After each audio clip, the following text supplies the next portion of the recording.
Hello, नमस्कार दोस्तों। Success point study अब चैनल में आपका हार्दिक स्वागत है। तो अपन पढ़ रहे थे संविधान और उसमें अपने भाग नंबर 4 क पढ़ लिया था, जिसमें क्या उल्लेख था, मौलिक कर्तव्य, और अनुच्छेद 51 क उसमें अपन ने जिक्र कर लिया था कल। और उससे आगे आज अपन पढ़ेंगे कौन सा, भाग नंबर 5। क्या भाग नंबर 5? उसमें कितने अध्याय हैं? उसमें टोटल 5 अध्याय हैं। किसमें? भाग नंबर 5 में। तो आज अपन जिक्र करेंगे कौन से का, भाग नंबर 5 का। तो मैं समझाता हूं भाग नंबर 5 में क्या है। देखो क्या, भाग नंबर 5, अगर इसमें बात करें अनुच्छेद की, किसकी? अनुच्छेद। इसमें अनुच्छेद है 52 से 151। कहां तक? 52 से 151। अब इनके अलग अलग 5 अध्यायों में अलग अलग चीजों का उल्लेख किया गया है ना। तो अब समझेंगे अपन इन पांचों भागों में क्या है। देखो अध्याय नंबर 1 पहले पढ़ेंगे। अध्याय नंबर 1 में क्या उल्लेखित किया गया है? अध्याय 1 में अनुच्छेद 52 से 78। कहां तक उल्लेख है? अनुच्छेद 52 से 78। देखो अनुच्छेद 52 से 78, जिसमें किसका उल्लेख है? इसमें उल्लेख किया गया है कार्यपालिका का। किसका उल्लेख किया गया है? कार्यपालिका का। कार्यपालिका अध्याय नंबर 1 में। अब आता है अध्याय नंबर 2। क्या होता है अध्याय नंबर 2? देखो अध्याय 2, इसमें अनुच्छेद देखो, इसमें अनुच्छेद है 79 से 122। कहां तक? अनुच्छेद 79 से 122। इसमें किसका उल्लेख किया गया है? इसमें उल्लेख है संसद का। किसका उल्लेख है? संसद। और जिसको अपन क्या बोलते हैं? व्यवस्थापिका। क्या बोलते हैं? व्यवस्थापिका। आगे बात समझ में? किसका उल्लेख है? व्यवस्थापिका का। अब इससे आगे आता है अध्याय नंबर 3। कौन सा? अध्याय नंबर 3। अब समझो कि इसमें अध्याय 3 में क्या? अध्याय नंबर 3, तो इसमें अनुच्छेद 122 के बाद क्या आएगा? अनुच्छेद 123। कौन सा आएगा? अनुच्छेद नंबर 123। और अनुच्छेद 123 में उल्लेख है राष्ट्रपति का अध्यादेश। क्या उल्लेखित है? राष्ट्रपति का अध्यादेश। इसमें किसका उल्लेख है? राष्ट्रपति का अध्यादेश। अनुच्छेद नंबर 123। अगर आपको साथ में याद रहता है तो मैं बता देता हूं, ये राष्ट्रपति का। अगर बात करें राज्यपाल का अध्यादेश, अगर आपको इससे याद रहे, जस्ट इसका उल्टा कर दो, 213। किसमें? 213 में किसका अध्यादेश है? राज्यपाल का अध्यादेश। इसके साथ में बता दिया अगर आपको याद रहता है तो। अब बात करते हैं आगे अध्याय नंबर 4 की। किसकी? अध्याय नंबर 4। अध्याय नंबर 4, इसमें किसका उल्लेख है? देखो इसमें उल्लेख किया गया है किसका? न्यायपालिका का, जिसे अपन क्या बोलते हैं? Supreme court. किसका उल्लेख है? न्यायपालिका। इसमें पहले अनुच्छेद की बात करते हैं। अनुच्छेद 123 तक पढ़ लिया। 124 से 147। कहां तक? 124 से 147 तक किसका उल्लेख है? इसमें उल्लेख है न्यायपालिका का। किसका? न्यायपालिका, जिसे अपन क्या बोल सकते हैं? सुप्रीम कोर्ट का उल्लेख है। किसका उल्लेख है? सुप्रीम कोर्ट का उल्लेख है। अनुच्छेद कितने से कितने तक? अनुच्छेद 124 से अनुच्छेद 147 तक। किस तक? 47 तक। इसके बाद आता है अध्याय नंबर 5। क्या आता है? अध्याय नंबर 5। अध्याय नंबर 5। अध्याय 5 में किसका उल्लेख है? इसमें उल्लेख किया गया CAG, नियंत्रक एवं महालेखा परीक्षक। किसका? नियंत्रक एवं महालेखा परीक्षक। और इसमें अनुच्छेद है 148 से अनुच्छेद 151। क्या है? अनुच्छेद 148 से 151। 148 से 151। इसमें किसका उल्लेख है? CAG, नियंत्रक एवं महालेखा परीक्षक। किसका? नियंत्रक एवं महालेखा परीक्षक का उल्लेख है। अध्याय नंबर कितने में? अध्याय नंबर 5 में। इतना क्लियर हो गया? सीधा सीधा भी क्वेश्चन यहां से पुट अप हो सकता है। अगर आपको क्लियर है तो एक बार दोबारा देख लो। अनुच्छेद 52 से 78 कार्यपालिका। अनुच्छेद 79 से 122, जिसमें क्या उल्लेख है? संसद। इसे क्या बोलते हैं? व्यवस्थापिका। अनुच्छेद 123 राष्ट्रपति का अध्यादेश। अगर आपको साथ में याद रहता है तो राज्यपाल का अध्यादेश है वो किसमें में, अनुच्छेद नंबर 213 में। उसके बाद आता है अध्याय नंबर 4 अनुच्छेद 124 से 147, जिसमें किसका उल्लेख है, न्यायपालिका, जिसे अपन क्या बोलते हैं, सुप्रीम कोर्ट। इससे आगे क्या है, अध्याय नंबर 5 अनुच्छेद 148 से 151, जिसमें CAG, जिसमें नियंत्रक एवं महालेखा परीक्षक का उल्लेख है। अब अपन सबसे पहले पढ़ेंगे अध्याय नंबर 1, जिसमें किसका उल्लेख है, कार्यपालिका का। तो अब क्या पढ़ेंगे, अध्याय नंबर 1, क्या पढ़ेंगे, अध्याय 1, जिसमें किसका उल्लेख है, कार्यपालिका का। इसमें किसका उल्लेख है, कार्यपालिका का। किसका उल्लेख किया गया है, कार्यपालिका का। और अनुच्छेद 52 से 78 तक तो अध्याय नंबर 1 का जिक्र करेंगे। अब सबसे पहले अध्याय नंबर 1 में अपन किसका जिक्र करेंगे, राष्ट्रपति। क्या, राष्ट्रपति पढ़ेंगे। सबसे पहले क्या पढ़ेंगे, राष्ट्रपति। तो इसकी एक मैं आपको ट्रिक बताऊंगा। क्या बताऊंगा, ट्रिक बताऊंगा। वो ट्रिक है पकानी, क्या है, पकानी कोका दुयोदशम। क्या होगी ट्रिक, पकानी कोका दुयोदशम, जिससे क्या है कि राष्ट्रपति का जितना भी टॉपिक है ना वो इससे क्या हो जाएगा, आपका कंप्लीट हो जाएगा। तो एक ट्रिक समझो। अब इसमें अपन किसका जिक्र करेंगे, राष्ट्रपति। किसका करेंगे, राष्ट्रपति का। समझो अब इसकी ट्रिक है एक, वो ट्रिक है, देखो ट्रिक का नाम है पकानी कोका और आगे क्या है, दुयो दशम। दुयो दशम, ये क्या एक ट्रिक है जिसमें कंप्लीट क्या आ जाएगा, राष्ट्रपति आ जाएगा। क्या आ जाएगा, कंप्लीट राष्ट्रपति का उल्लेख आ जाएगा। तो ये अनुच्छेद कहां से स्टार्ट होगा, ये देखो इसमें ये अनुच्छेद 52, 53, 54, 55, 56, 57, 58, 59, 60 और 61, अनुच्छेद कहां तक होगा, राष्ट्रपति 61 तक। कहां तक होगा, 61 तक। तो अब अपन सबसे पहले बात करेंगे किसके, अनुच्छेद नंबर 52 की। किसकी, अनुच्छेद नंबर 52, बोले तो 52, अनुच्छेद नंबर 52। अब इस ट्रिक से ही समझोगे आप, पे से क्या होगा, पद। पे से क्या बनेगा, पद, यानी राष्ट्रपति का पद। किसमें उल्लेख है राष्ट्रपति के पद का, अनुच्छेद नंबर 52 में। किसमें, अनुच्छेद नंबर 52 में। तो इसमें क्या उल्लेख है, राष्ट्रपति का पद, राष्ट्रपति का पद। और राष्ट्रपति का पद लिया कहां से गए, ये लिया गया यूएस से। किससे, यूएसए, सॉरी यूके से। कहां से, यूके से। कहां से लिया गया, यूके से। अब आगे समझो कि राष्ट्रपति का पद है उसको अपन क्या बोलते हैं, इसको बोलते हैं अपन राष्ट्राध्यक्ष। क्या बोलते हैं, राष्ट्राध्यक्ष। इसको क्या बोलेंगे, राष्ट्राध्यक्ष। आगे बात समझ में, ये हो गया अपना अनुच्छेद नंबर 52 क्लियर। अब पढ़ते हैं अनुच्छेद नंबर 53, यानी अनुच्छेद नंबर 53। किसका, 53।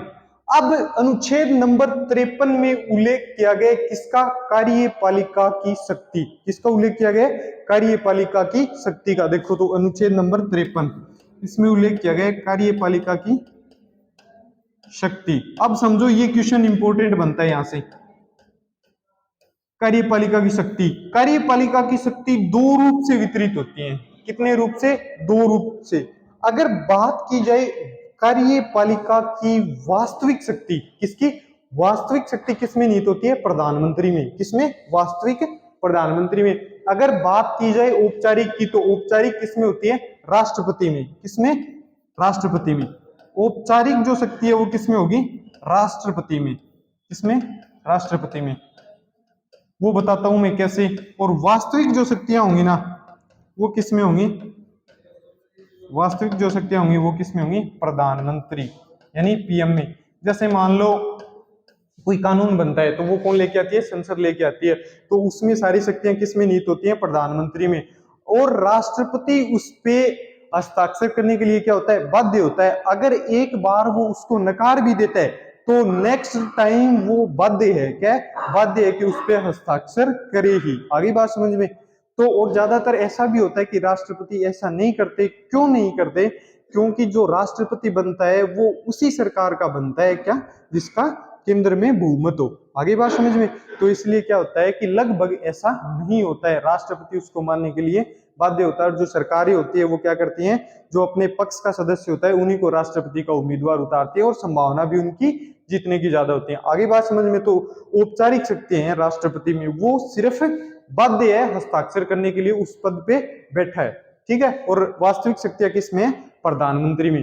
किसमें उल्लेखित है, प्रधानमंत्री में। अब अनुच्छेद अपन 52-53 पढ़ लिया, पे का नी से आगे आएगा निर्वाचन। क्या आएगा, निर्वाचन। तो निर्वाचन का उल्लेख है अनुच्छेद नंबर 54। 53 तक पढ़ लिया अपन, अनुच्छेद नंबर कितना, 54। 54 में किसका उल्लेख है, राष्ट्रपति का निर्वाचन। किसका, राष्ट्रपति का निर्वाचन। अनुच्छेद नंबर 54, कितना, 54। इसमें उल्लेख किया गया राष्ट्रपति के निर्वाचन का। आगे बात समझ में। तो इसमें देखो अपने दो, अगर बात करें केंद्र में, क्या केंद्र में क्या होती है, संसद। केंद्र में क्या होती है, संसद। और राज्य में क्या होता है, राज्य में होता है विधानमंडल। क्या होता है, विधानमंडल, विधानमंडल। अब समझो कि राष्ट्रपति का निर्वाचन होता है वो कैसे होता है, ये समझो। अब ये हो गया विधानमंडल। अब इसके संसद के दो भाग हो गए। कितने भाग हो गए, दो भाग। ये देखो इसके दो भाग हो गए, एक तो हो गया लोकसभा, एक हो गया राज्यसभा। क्या हो गया, एक हो गया लोकसभा, एक हो गया राज्यसभा। इसी तरह राज्य में क्या होगा, विधानसभा और विधान परिषद। क्या होगी, विधान परिषद। आगे बात समझ में, इतना तो आपको क्लियर होगा। अब बात करते हैं लोकसभा में। लोकसभा में एंग्लो इंडियन कितने होते हैं, दो। कितने एंग्लो इंडियन होते हैं, दो। और इसमें कितने होते हैं, 12। अगर बात की जाए विधानमंडल में, विधानमंडल में अगर बात करें विधानसभा की, तो इसमें कितने, एक एंग्लो इंडियन होते हैं। क्या होते हैं, एक एंग्लो इंडियन। अब देखो ये जो एंग्लो इंडियन है इनको मत देने का अधिकार नहीं दिया गया। ये बात समझो कि क्यों नहीं दिया गया। जैसे एक बार राष्ट्रपति चुना गया जिसमें कितने सदस्य, दो तो ये हो गए, 12 ये हो गए, 12 2 14, एक ये हो गया 15। ये 15 सदस्य अगर प्रधानमंत्री दोबारा बनता है, ऐसा कोई उल्लेख नहीं है अपने संविधान में कि राष्ट्रपति एक बार ही बनेगा। अगर वो दोबारा निर्वाचित होता है तो ये इसका मनोनयन किसने किया है, राष्ट्रपति ने किया है। तो नेक्स्ट टाइम ये क्या करेंगे, राष्ट्रपति के पक्ष में मतदान करेंगे। तो क्या हो गया, 12 और 2 14, एक 15 जो मत है वो राष्ट्रपति के क्या चल गए, पक्ष में चल गए। और जो निर्वाचन होना है वो क्या होना चाहिए, निष्पक्ष होना चाहिए। इसीलिए इनको क्या किया गया है कि इनको इनसे दूर रखा गया है। आगे बात समझ में क्लियर है। तो ये सब चीजें आप समझ रहे हो क्यों इनको इनसे दूर रखा गया है, ये बातें आपको क्लियर होनी जरूरी है। अब इससे आगे बात करते हैं कि राष्ट्रपति का जो निर्वाचन होता है ना, वो होता है एकल संक्रमणीय अनुपातिक प्रणाली से। किससे, एकल संक्रमणीय अनुपातिक प्रणाली। वो समझाता हूं कि एकल संक्रमणीय अनुपातिक प्रणाली क्या होती है, ठीक है। तो समझो इसका निर्वाचन किससे होता है, एकल संक्रमणीय, एकल संक्रमणीय अनुपातिक प्रणाली। अब ये समझो क्या होती है, इसका मैं आपको डिटेल से विवरण बताता हूं। जैसे देखो राष्ट्रपति पद के लिए कितने उम्मीदवार हो गए, 3 हो गए। ये लो देखो, ए बी और सी क्या हो गए, 3 उम्मीदवार हो गए। अब देखो इसमें क्या होता है कि ये मत देने का अधिकार एक व्यक्ति विशेष को नहीं होता, मतलब किसी एक व्यक्ति को मत नहीं देना। इसमें वरीयता दी जाती है कि फर्स्ट पे अपन किसको वरीयता देते हैं, सेकंड पे किसको देते हैं और थर्ड पे किसको वरीयता देते हैं। आगे बात समझ में। तो अब देखो इसमें 3 सदस्य हो गए। तो देखो आप बताता हूं कि पहला कोई व्यक्ति है, ये 1 नंबर कोई व्यक्ति है, इसने मत दिया, ये कहता है कि मैं तो 1 नंबर पे पसंद किसको करता हूं, ए को, 2 नंबर पे किसको करता हूं, बी को, और 3 नंबर पे किसको करता हूं, सी को करता हूं। आगे बात समझ में। अपन 3-4 व्यक्ति लेके ऐसे एग्जांपल देख लेंगे, बाकी सदस्य बहुत होते हैं। अब आगे समझो कोई 2 नंबर व्यक्ति है, कोई 2 नंबर व्यक्ति हो गया, उसने चुन लिया कि मैं तो 1 नंबर पे किसको रुकूंगा, बी को रखूंगा, 2 नंबर पे किसको रुकूंगा, ए को रुकूंगा, और 3 नंबर पे किसको रखूंगा, सी को रखूंगा। अब एक बंदा और ले लिया अगला, उसने बोला कि 1 नंबर पर ए को, 2 नंबर पर बी को, और 3 नंबर पर किसको रखूंगा, सी को रखूंगा। आगे बात क्लियर है। अब देखो एक व्यक्ति और ले लो आप, इससे आपको 2 व्यक्ति और ले लेते हैं, क्लियर हो जाएगा। इसने बोल दिया कि मैं तो 3 नंबर पर किसको रखूंगा, ए को, इसको रखूंगा मैं 1 नंबर पे और इसको 2 नंबर पे। अब फिर अगला आ गया, इसने बोल दिया इसको 1 नंबर पे रखूंगा, इसको 2 को, इसको 3 को। अब समझो, अब ये देखा जाएगा इसमें कि प्रथम वरीयता किसको दी जाती है। क्या प्रथम वरीयता किसको दी जाती है? तो इसमें देखो प्रथम वरीयता 1, 2 और 3 व्यक्तियों ने दी है। कितनों ने? 3 व्यक्तियों में। इसमें तो इसमें कितनों ने दी है प्रथम वरीयता? 3, कि 1 नंबर पे किसको सिलेक्ट किया जाए। इसमें अब दूसरे में देखो 1, 2 किसने दिए? 2 ने। कितने? 1, 2 ने। ठीक है। अगर सी है, इसमें प्रथम वरीयता ये प्राप्ति नहीं है, क्या? 0 है। इसमें क्या? 0 है। अब देखो अगर ये होता है कि 1 नंबर पर वरीयता देने वाले कितने व्यक्ति हो गए? 3 व्यक्ति हो गए, तो राष्ट्रपति का चयन कहां से हो गया? 1 नंबर से ही हो गया। बाय द वे ऐसा हो जाता कि इसमें बी को, सपोज दैट ये मानो कि बी को ये कोई एक व्यक्ति अन्य और था, ये मानो कि इसने 3 ले लिया, इसने 1 ले लिया और इसने 2 ले लिया। इस तरह से क्या हो जाता कि ये भी 3 हो जाते, ये भी 3 हो जाते और ये 0, ये तो वैसे ही बाहर हो गया। अब इसमें भी 3 हो गए और इसमें 3 हो गए, तो सिस्टम क्या होगा कि ये दोनों बराबर हो गए, ये क्या हो गया? बाहर हो गया। अब द्वितीय चरण की मतगणना होगी। ये कितनी थी?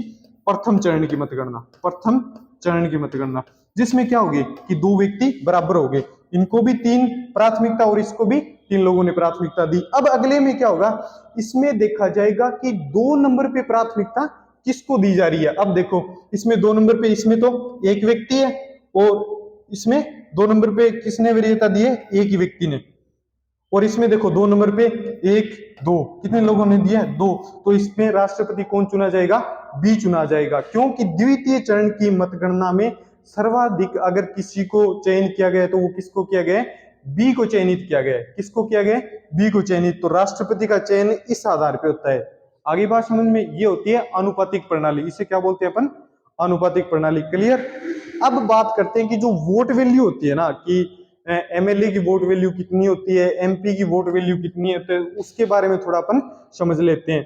एक क्वेश्चन है, नोट करके लिखोगे कि द्वितीय चरण की मतगणना में, कौन सी द्वितीय चरण की मतगणना में एक ही राष्ट्रपति विजय रहा है और उसका क्या नाम है? वीवी गिरी।